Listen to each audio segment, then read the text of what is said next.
Welcome to the Alchemist Nation Podcast. We are a community of business and real estate professionals who are on a shared mission to help every individual achieve financial freedom through right action, the right knowledge, and the right accountability. Join me, Andrew MacMurray, and my co-host, Mitch Jaworski, as we find and interview those who have mastered wealth and who have a desire to share their wisdom with you. Enjoy. Welcome to the Alchemist Nation Podcast. We're here for another epic episode. I'm your host, Mitch Jaworski. I'm here with my co-host, Andrew MacMurray. Andrew, how are you doing today, man? Mitch, I am fantastic. Great to be here with you. Great to be here with our guest as well. We have a special guest today, actually, Gualter Amarelo. Gualter's the grand architect of Alchemist Nation. So I special kudos to him. I've known Gualter for a few years. He taught me everything I know about real estate, first off. And since then, I've watched this incredible journey. Now we're on a mission to build millionaires. Gualter's built, 25 millionaires? He's written the book, Broke to $250,000. You've written the book, Get the Deal, Real Estate Alchemist, 2-time Amazon best-selling author now. And now actually we're on a mission to expand across the country. You're building networking events across multiple states, multiple cities. It's incredible, man. It's been an amazing experience just to watch you continue to advance and take yourself to the next level every year, if not 2-3 times a year, it seems like. So how are you doing, man? Wow, what a hell of an intro. I'm doing amazing. It's good to see you guys. I know you both very well, so I've been looking forward to getting back to this. It's good to be back on the podcast. Yeah, man. Yeah, it's definitely been a journey indeed. You know, what's been, essentially built over the last, several years especially, but just over time is, awesome. But, let's rewind a little bit and kind of jump back towards the beginning. And, I know a lot of it started with real estate. So like kind of just tell us like how your real estate journey, started and then how that kind of lend itself to where you're at now and what you're doing, helping others. So my real estate journey is kind of like everybody else. Except I didn't read Rich Dad Poor Dad. I had Googled everything around how to get rich, and I kept reading about this book, Rich Dad Poor Dad, this guy, Robert Kiyosaki, this purple book, and I just refused to read it. Kind of like I refused to listen to or watch Tony Robbins for like a decade. And unfortunately, I read like every other book, anything that the podcast Bigger Pockets would say, read, I would go and read. So I was listening to Bigger Pockets while I was working at Johnson & Johnson. And at some point, like I did own a single family. So I guess I got into real estate through HGTV, right? My girlfriend wanted to buy a house. So I was like, okay, let's go do this. I ripped the whole thing apart. It took me 4 years and we ended up flipping it. It was like a house hack, a live-in flip.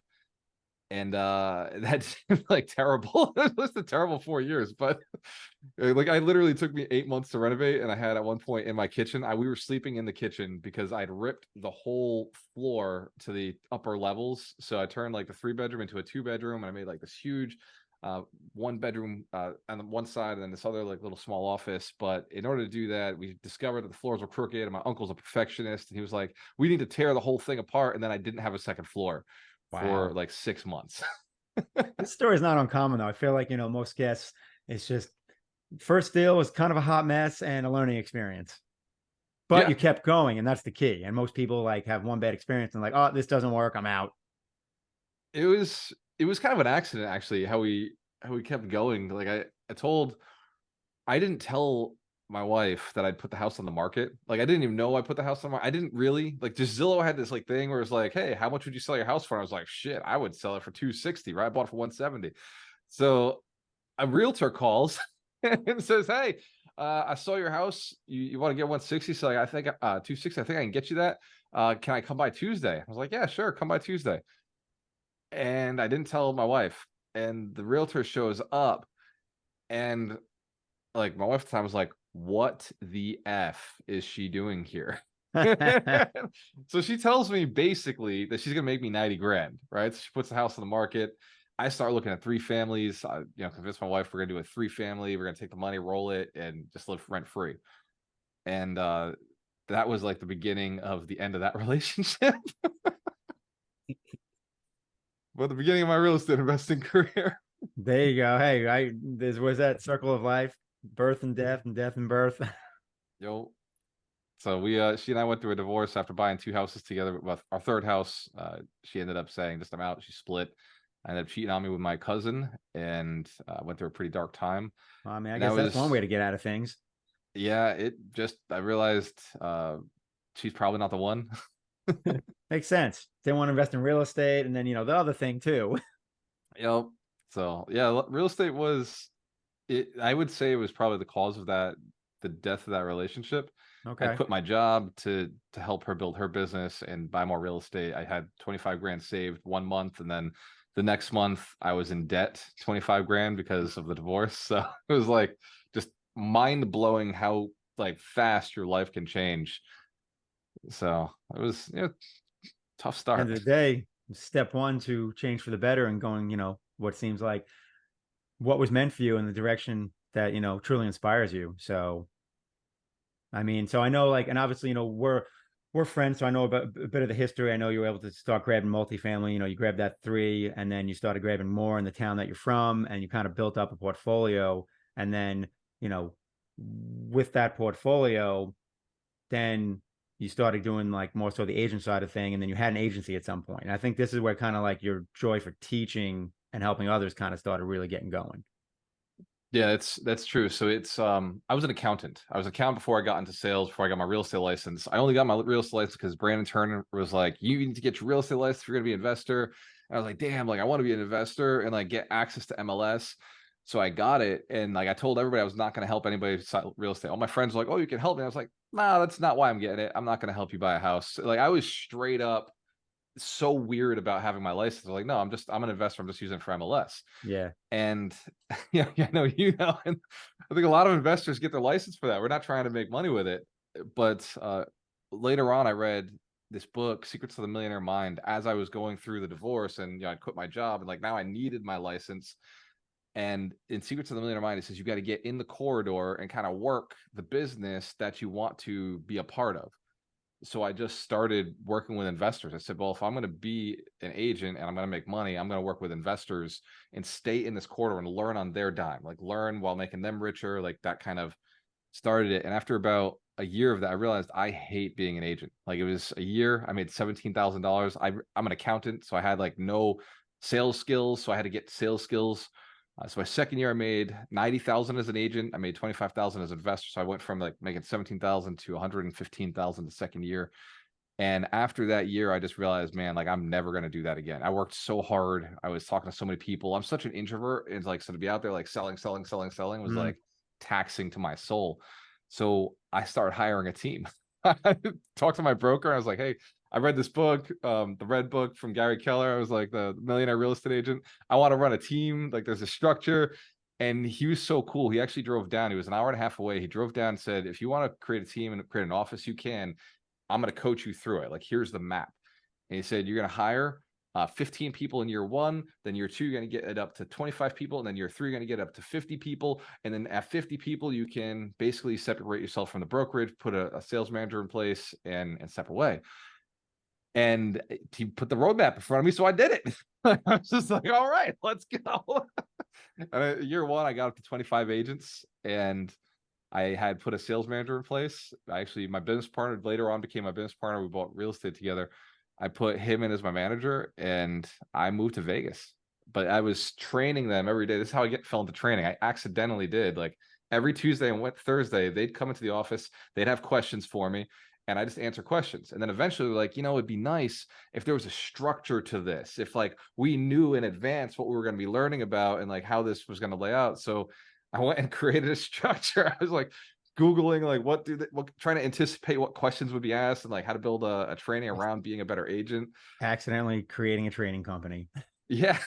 But I started taking that to recruit more agents. I used that training company I put together to recruit agents to be part of the team. So it was never really designed to make money. Agent Alchemist was the original name. Like Alchemist Nation was not in existence. Alchemist Connect didn't exist. It was just designed to recruit top talent, like people who wanted to help other people. Interesting. So then what was the Vegas thing about? Because you said you built the team and then immediately moved to Vegas. Sounds like it's about living life, living it up. All right. So here's some things you got to know about me. One, I was homeschooled. Two, I was born in Fall River, a small town, like 86,000 people. And three, I didn't date my first girlfriend until I was 18 years old. And then I got married on my second girlfriend. So I missed a lot in life. No high school, no college. I didn't go to college.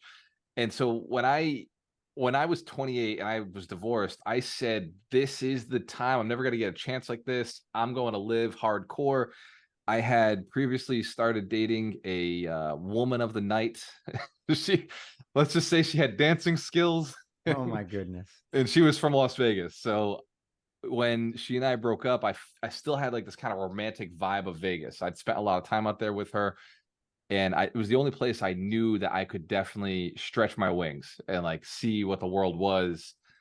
And that was how I chose Vegas. But I wrote a book out there. I left with intentions. I wanted to write a book. I wanted to do more yoga, more spiritual connection. I wanted to find my purpose in life because I'd crushed the game. I really had, like, financially, I was the biggest guy in the city. I had the most real estate in the city. Well, I was in the top 10 of the real estate investors in the city of the residential side. And I needed a direction because I was complacent. I was feeling chill. I'd read a book that Donald Trump had put out. He said, think big and kick ass. And he put it out with Robert Kiyosaki. And in that book, he talks about how he messed up his life every so often. Like, he went out and he like partied, and then he'd come back and his business would be collapsed. So like he went, moved to Europe and just was like sleeping with all these girls and dating everybody. And I kind of wanted that experience myself. I guess I wanted to go and have this adventure, like made it in life. And I wanted to go and get some adventure. So that was why Vegas. No, that's fair. I mean, but probably going out there and allowing yourself to expand in the way you did is what allowed you to come back and have all this room to grow into what you're growing into now. For Well, sure. that's where you got a lot of the focus from, kind of like origin stories I've heard you tell. And I mean, obviously broke to $250,000. I think, did you write it when you were out in Vegas? Yeah, I wrote that book. Here's the interesting part. I dictated the book the week before I left for Vegas. I just dictated all my notes. I wrote it all down on a whiteboard. I charted it out the same way we do with books now. And I just dictated all my facts that I could think of because I knew Vegas was going to change me. So I sent it off to a copywriter and I like transcribe everything that I had said while I was flying to Vegas. And then I spent the next 3 months working on the book. Nice. And that's also, I mean, the whole, I don't want to say idea because I feel like idea is not even the right word, but just like building 100 millionaires. From what I remember, like that's like caught your spirit, caught your mind when you were out in Vegas, I believe. So it came afterwards. The first hook was Tai Lopez. Tai Lopez, the 10X. I saw that he was going to be a speaker, and so I started following him. And this is the guy, the Lambo in the garage. And he said this year he's going to build 100 millionaires. And like, that's stuck in the back of my head. I said, man, like, that's cool. Like, I would like to be one of those people who's, in a program like that. Yeah. Now, I was a millionaire, but I wasn't an income millionaire. I was a net worth millionaire. And he was building income millionaires. I was really interested in it. But it didn't. The plan we're operating now is what I built back in Vegas. The 100 millionaires came from a conversation with Darina. So she said, like, what are you going to do? What is your goal? Like, what are you going to do to, improve your life and make yourself like have a mission? And I said, I'd build millionaires. Like, that's what I do. So she said, how many? And I had never really put a number on it before. I just knew that I built millionaires. I knew that was, what my business did.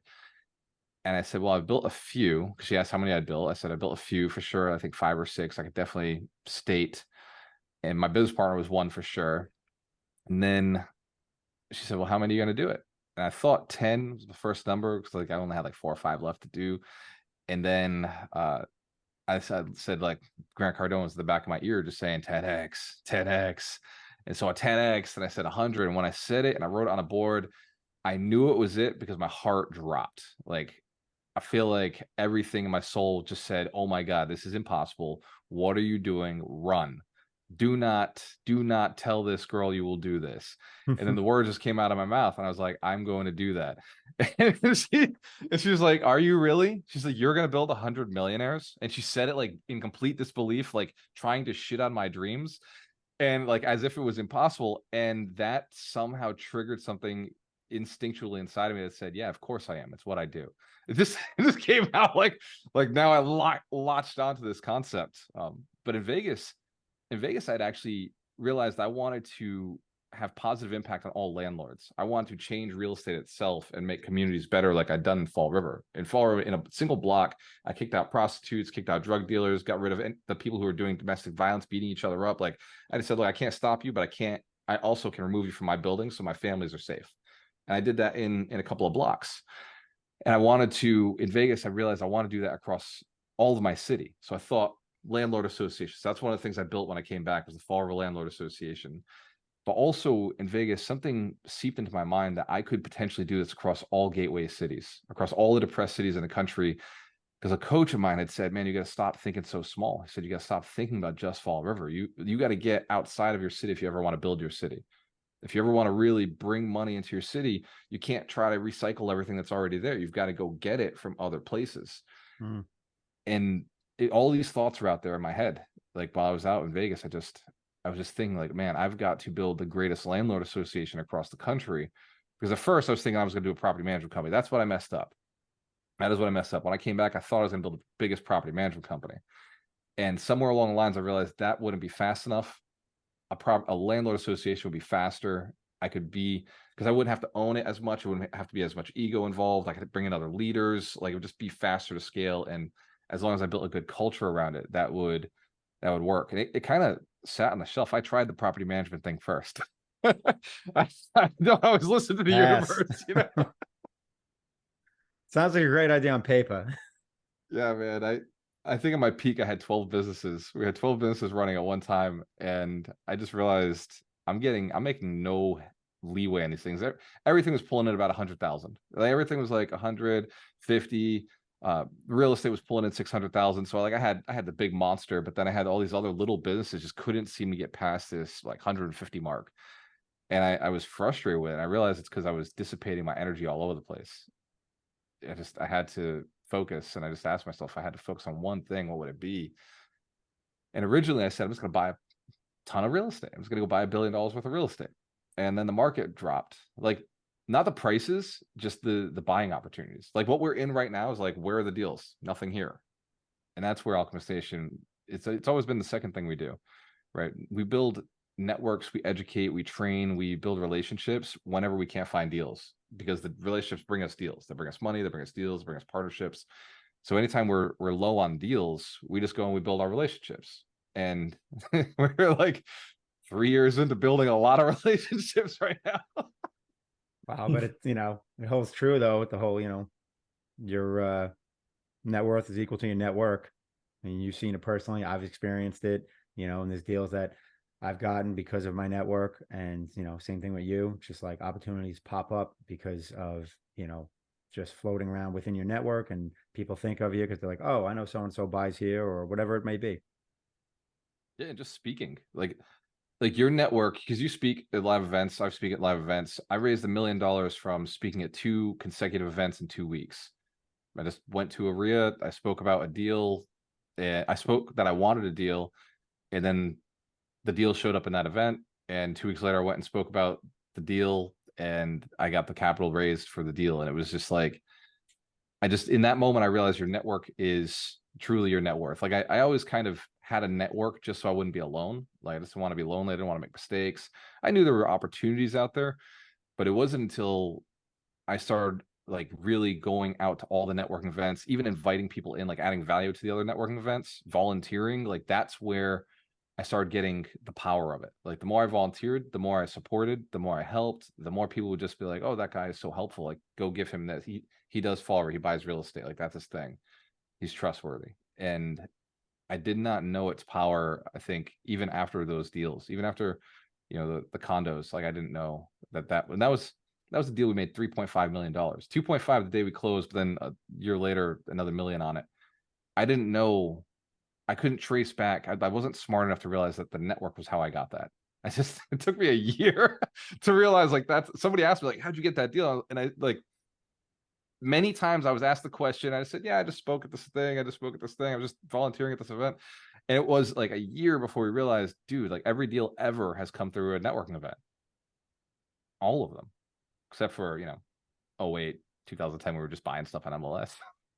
Yeah, I mean, obviously there was a time where you could just buy things on MLS, numbers worked. So, but like you said, now, opportunity is not what it was. So it's harder to find deals. And it's like, you can find deals how? Usually through leveraging a network, because it's opportunity, whether it's, off market, whatever it is. But if you don't know anyone that is dealing in real estate, then you're not going to essentially have that opportunity. And this is why you network. This is why, even for an individual investor, you go to networking meetups, and you build your network, you build relationships. And, obviously when you speak at events, I mean, that helps it even more because now you're essentially connecting with the entire room. So I guess that's even more an efficient way to go about it. So that's, net benefits too, when you get to the point where, you're not only investing, but you're also teaching others how to invest. And, it goes back to that, just, you can get anything you want if, you help enough people. Exactly true. And like people underestimate how important being in front of others is. And they think you have to be in front of a group for a long period of time. I raised that capital by like 30 seconds. I was just in front of the room 30 seconds. I was not the main speaker. I was not the host of the event. They just gave me the opportunity to sponsor one of the events. And then the other one was, I was just the guy who introduced the guy. Like that's all I did. I was the disc jockey. I just went up there and I invited the guys up. And all I did was say, hey, by the way, I got this deal that I'm interested. If somebody wants to, connect with me, come connect with me afterwards. And that was it. Like it wasn't complex. And like, Well, and it must have been a good deal too, because that's what I tell people all the time. Like, listen, don't worry about essentially, finding the money or getting the deal done. It's like, just find a good deal, because if you find a good deal, trust me, the money will find you, or it will be easy to find the money or the partner or whatever it is. Because especially now, because, good deals are like, they're a commodity. it was a very good deal. Yeah. I was buying these condos for less than 40,000 a piece, and they were appraised at close at 100,000. Yeah. It was a Makes good it deal. really easy to get it done when you got those kind of margins going. Yeah, I think that's part of it. I think people miss that. So you're right. I definitely have been very blessed with deals, but I don't do a lot of deals either. Like I just do one a year. My craziest years were like 3, 6. Like those are crazy years. That was the beginning of the game. Yeah. Well, there's so many different ways to go about it. I mean, I'm kind of targeted like that, where it's just like I'm doing a handful of deals every year. I actually make probably way less offers than most real estate investors, because the only time I really make an offer is basically when I already have a line on a deal, as opposed to just blasting out offers, which is fine too. I know people that put in dozens of offers every week, and that's the numbers game, and do it right. So for me, I just, I guess blessed that enough deals stumble along through my network where it's just like I'm only making offers when essentially a deal gets, brought up on my radar. So there's no complete right or wrong way to go about it, but at the end of the day, you got to go about it, right? You still got to take action, still got to pull the trigger. And I think that's something that, we talk about a lot in Alchemist Nation, on your calls and just the calls of the community, is that you got to take action with this information, right? It doesn't matter what you teach people if they don't go and take action with that information. Yeah, it's true. A lot of people, like even me, like I was going through all this training back in 2017. I was going through coaching course program. I spent almost $100,000 in a single year on just, I put it all on credit cards and just like different programs from coaches. And my income didn't move. Like I made 300,000 in 2017, but my income didn't move until I stopped taking the course and I started applying some of the work. Like I had all the notebooks, I had it all written down. And it was 2018, I started realizing like the only way to efficiently go to these events is to be texting people what I want done while I'm there. Instead of taking notes in my notebook, I started just sending off text to my team and saying, go get this done. We need this done. I need this done. I need it done. It needs to be like this. I would go out into the hallway. I take a quick little video, send it over, and just be like, this is what I'm talking about. It needs to be done like this. And that changed. So then I was able to go to more coaching and more training stuff because I was implementing almost immediately. Things are getting put into place. And most people don't do that, man. They just take the information, they put it on the shelf, and then they pray. They think that somehow the deals are going to come to them, or that the relationships are going to happen, or they'll have the money because they got, the shelf help, all the books on the shelf. They don't do anything for you. I think people just feel the need to plan a little bit, because what you're saying, it feels very intuitive, right? If it sounds like exactly what you should be doing, right? Just taking the immediate action as you feel to, as the thought pops in your head. But like, I think with a lot of people, I mean, even myself included, a lot of times I've seen is like, you want to make sure you have all the right information first. So like, you can't take immediate action because it might not be the right first action to take. You know what I'm saying? So like, I got to finish the book, or like, maybe I got to read this other book that I was also recommended first. I think it's trusting yourself. You seem to really trust yourself and your inner direction of like, okay, yep, this is the next right thing. So, that wasn't natural. And I'm just like that too. Like, it took me years of studying and reading before I think it was podcast 86 on the Bigger Pockets podcast. Listened to them all, some of them twice, 3 times. I'd read like 20 books before I finally was like, oh, I can do this. Like, it was years before I finally went out and did that first investment deal. I had the single family, but I was in that for 4 years. I did not grow fast. I just kind of sat there and stagnated and was learning and building a base. And even with the base, I still was terrified. I still had no clue what I was doing. The only reason I did it is I had mentors. My realtor was an investor, had a bunch of real estate himself. And then one of the coworkers I had at Johnson & Johnson, her husband was a real estate investor. He owned 3 houses and was a property manager. And I felt so uncomfortable, but I like begged her to have lunch. Actually, she used to offer lunch, and I was like, no. I just said no. I was so scared of like being with somebody smarter than me that like my ego said no. So I wasn't even receptive to the information and the confidence. And then one day I was just like, oh my God, I've got to ask her. And she's like, yeah, of course. Let's go. Let's do it this Tuesday. I was like, Tuesday's too soon. Like I had so much going on up here that like this fear of actually taking action in my life. Like, I was actually afraid of taking action, of all levels of taking action. So the guy you see today who just does things was not the guy who started out. I was deathly afraid of things. I was literally afraid of everything, and had to build a firm base through reading, through meeting people, through the mentors, through the guys. Like, my mentor showed me his properties, gave me addresses, like showed me, and when I could really see it was tangible, he's like, do you want to drive by them? Like, because something I had said made him feel like it wasn't real. Like, I didn't believe him. And so he was like, do you want to drive by? Like, here's the ones I own. And he took me in his car to go and see his properties. And like, that created some sort of confidence in me. And he showed me like a couple property flips he'd done. And I just realized, like, this is not a lie. Like, this is real stuff. This isn't just HGTV anymore. Like, this is a real thing that real people do. So like, yeah, that's common, man. We have to go through that phase. I don't know how to get past it. Like, the guys who get into this business and just like shoot from the hip, and like they're so confident and they don't take that time, I think they're the ones who get splattered on the windshield. I think they're the ones who get destroyed. They lose their asses. They jump in, they've been successful at everything they do. They get into real estate, they're just going to treat it like any other business. And when the market turns or there's a little hiccup in things, they just get absolutely flattened.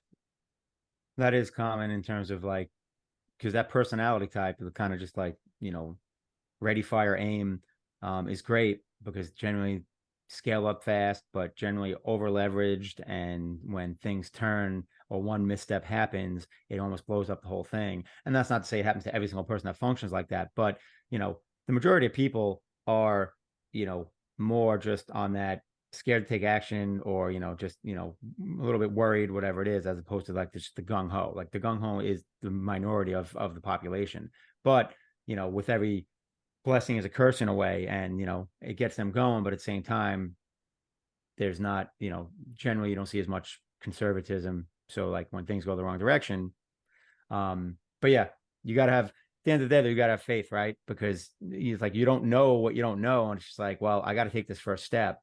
And if I don't, then I'm going to be in the same place I am now 1 year from now or 2 years from now. Right. And we always talk about it, there's like, if you wait for the right time, the opportunity is already past you. Yep. In real estate's a unique business. I don't think people talk about this. They treat it like it's an investment, but it's not. It is a business. And in this business, you don't just buy a stock. You don't buy a house on a digital platform. You got to go through a freaking process that takes 30 days, 60 days, 45 days. And so the entire time your mind is eating away at how much of a failure you're going to be and how bad this is going to go and all the different things that could go wrong. And then you start telling your family, and all they do is validate that this is the worst thing you've ever done and that you're going to get destroyed having tenants and going to get sued and things are going to be broken. Like, you're not handy. You don't know how to fix this. You've never done that before. And it like that psychology, like I felt anxious every time I've ever bought a house, even like over a decade, 15 years into it. Like, I still get a sense of anxiety before I take the responsibility on of a new property. Like, it's always a new level of like, my stomach is twisting. And I'm like, dude, do I want to do this again? Oh, like, I don't know anything about this building. Anytime you get into a building, they're never the same. It's different problems, different tenants, different issues.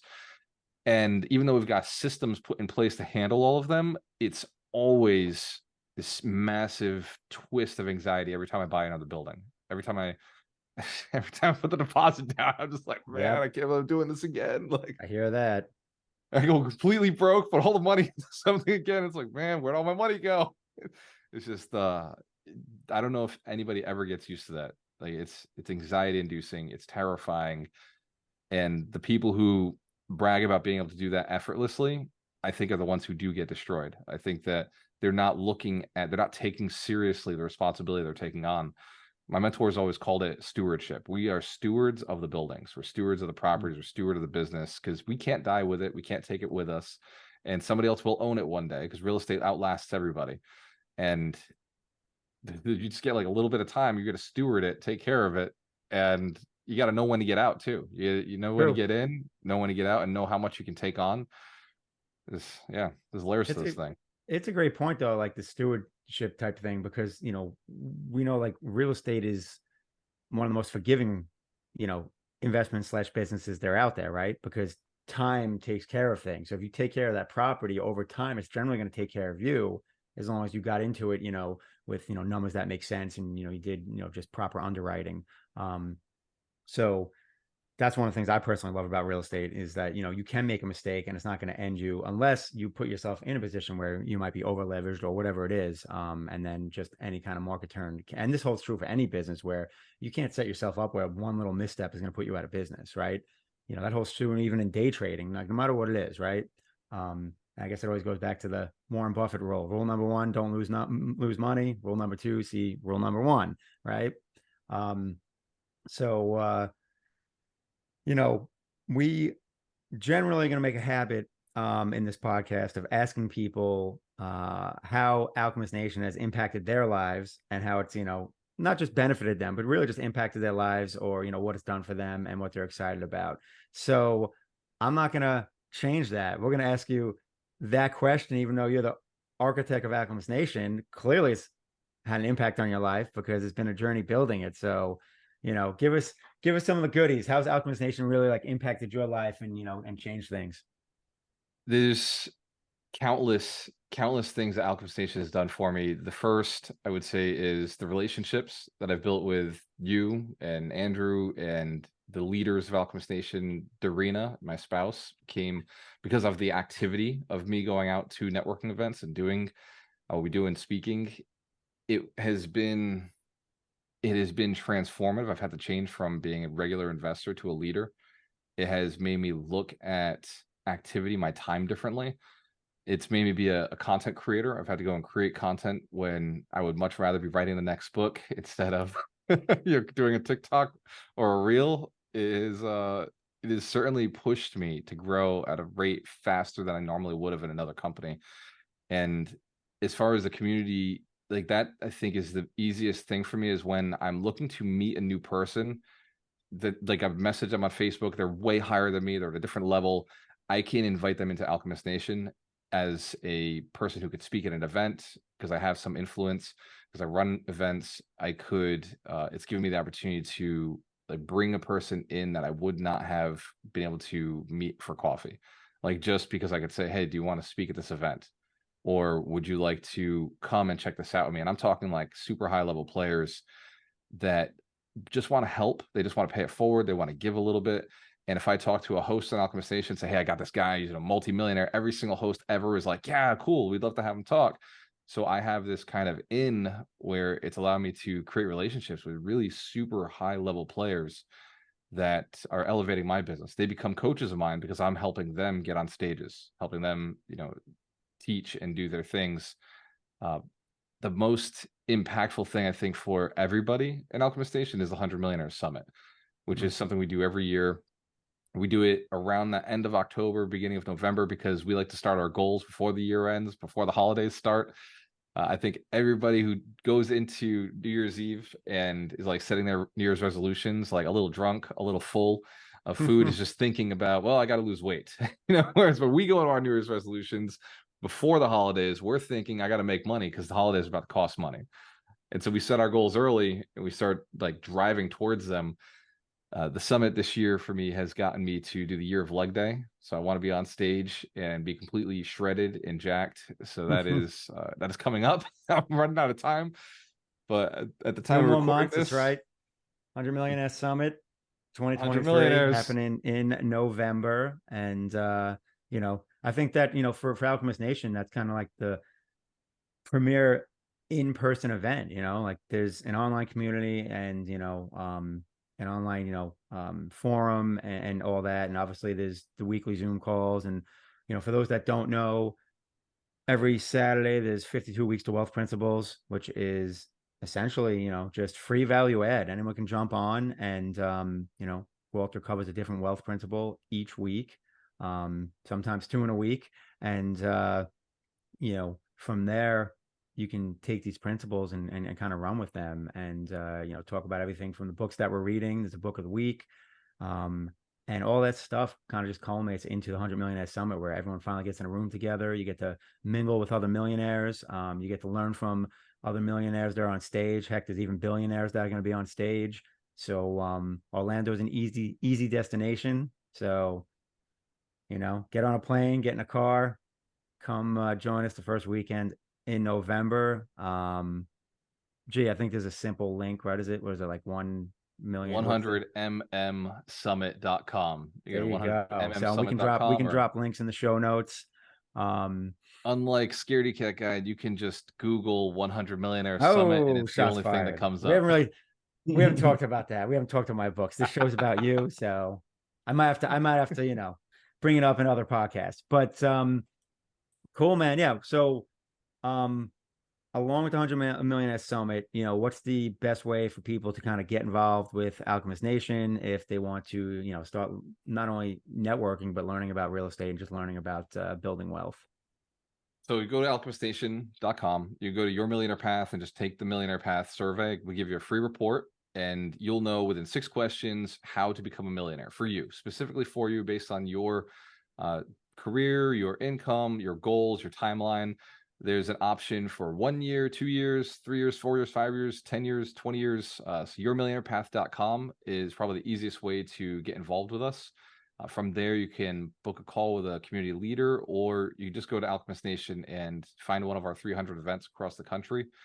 You can volunteer at events. That's a really good way to add value to the community. It's also a really good way to add value to yourself. Yes, I'm glad you brought that up. So, I know the local events are expanding. So, anyone that's interested in, building a network for themselves in their market, you essentially can run a meetup for, with Alchemist Nation, and have a platform to not only build a network for yourself, but also, start building credibility for yourself.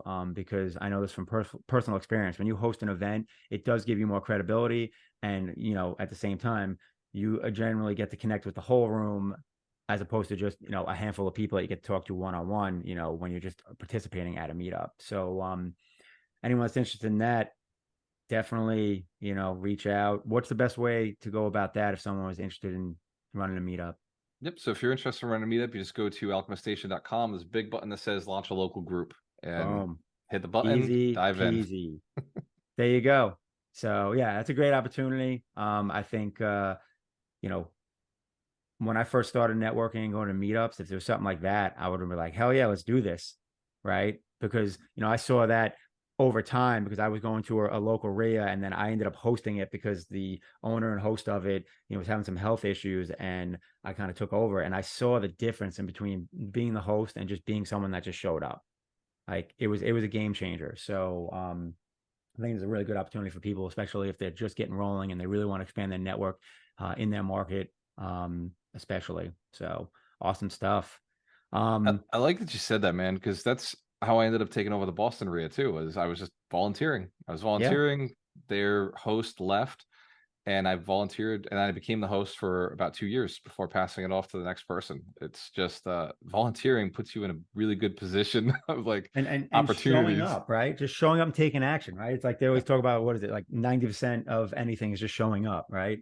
You're just showing Yep. up and taking action. It was like I was showing up every month and I was networking, and next thing I know, it's like I published my book, The Scaredy Cat Guide, Investing in Real Estate Properties, and then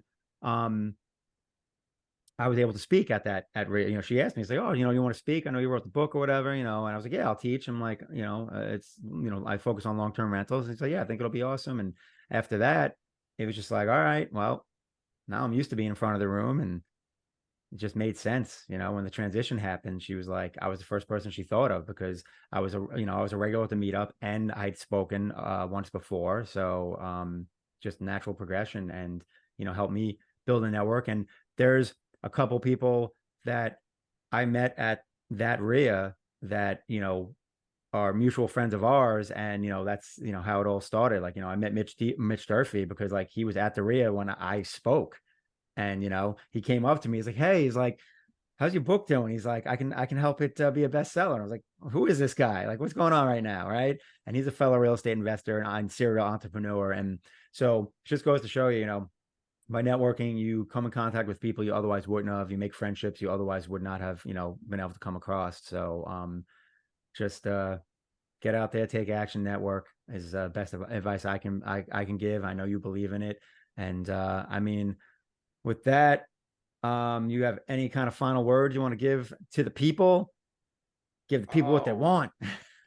man, I can just tell you that where we're going is huge. I've looked at the next 20 years for Alchemist Nation, and I've said the path is looking impossible. It's one of those targets. It's no longer just something small like 100 millionaires. I said I want to. I'm doing some really interesting meditation and obsessing over Elon Musk. I said, man, this guy took going to Mars. He took launching rockets, and he took cars, electric cars. He took solar power. Oh, well, he took tunnels, like all the cool stuff. I was like, what is left? And I realized like nobody's taken housing on the moon. So my 20-year goal is housing on the moon with everybody in Alchemist Nation. We want to be the company that's doing that. Prior to that, we want to build an epic city in the center of the country that allows some of these other outdated real estate pieces to just kind of get destroyed and washed away. Let the planets, the animals take back over while we go into a much more modern, futuristic city. And then sooner, I want to own $17 million worth of real estate in every single of the 300 major cities in across this country. So that's kind of where the 300 events started, and now we're working and investing with our community. So I want to own real estate with the community leaders and the volunteers and the members of each one of those major cities, so that we could just kind of start this going in that direction. So I want to own $5 billion with Alchemist Nation in the next 5 years. So that being said, if you're down to be a part of this, whether you've got the desire to manage that property, to bring us those deals, or you want to just passively invest into that real estate, that is what Alchemist Nation is about for the next, we'll call it 15, 20 years. Let's keep going. I love it. Big goals, big hairy goals. You got it, brother. What else is there to do, right? What else Right. are we gonna do? Right. Get busy growing and get busy dying. That's it. We're dying anyway, so might as well grow while we're here. Yes. But we still got some time, right? 150 years old. Hell yeah. That's Mike why we're Sean's working leaving out, short. Mitch. Get those Yes, biceps, right. brother. Got to keep getting ready for the summit. Got to look my best. That's awesome. Awesome. Awesome. All right, cool, man. Well, we appreciate you being on. This has been an epic episode, and I think a great way to really, get the early stage of this podcast rolling. And the goal is for people to talk about the Alchemist Nation podcast the way they talk about the Bigger Pockets podcast. I like it, man. After doing 150 episodes of Alchemist Nation's podcast, it's actually nice to be on this side of the desk. So Right? Exactly. I Now you appreciate are you guys so much. an early guest of the relaunch of the Alchemist Nation podcast. So, well, we appreciate you being with us, and to all the listeners, hope to see you at an Alchemist Nation event soon. And until the next episode, go out there and take action.